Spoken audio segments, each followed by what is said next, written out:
Здравейте!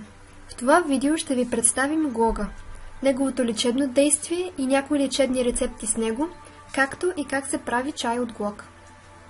Чаят от глог, който често се използва при сърдечно-съдови заболявания, трябва да се приеме в продължение на поне 4 седмици. При сърдечни проблеми при възрастните, дегенерация на сърдечния мускул, склеротични промени на коронарните съдове и лошо кръвообращение, се препоръчват както домашно приготвени, така и готови продукти от глог. Чаят се използва също при лошо оросяване на крайниците, високо кръвно налягане и старческо безсъние. Лечебни рецепти с глог.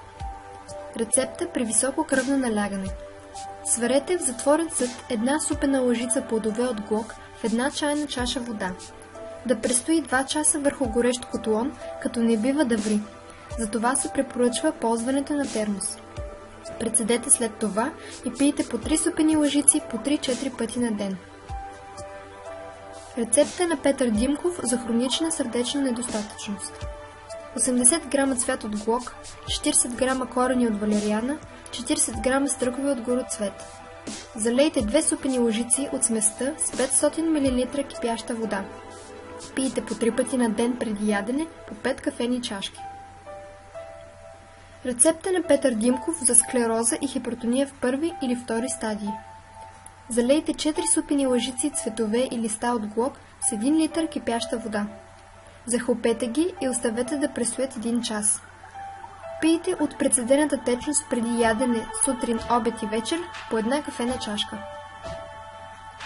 Чай от глог.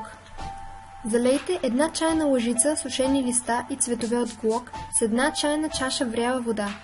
Оставете да се запари 15 минути, а след това прецедете. Пийте 2 до 4 чаши през целия ден. Чай за по-здраво сърце. Смесете 1 чайна лъжица сушени листа и цветове от глог с 1 чайна лъжица цвят от арника и половин чайна лъжица маточина. Залейте сместа с 1 чайна чаша вряла вода.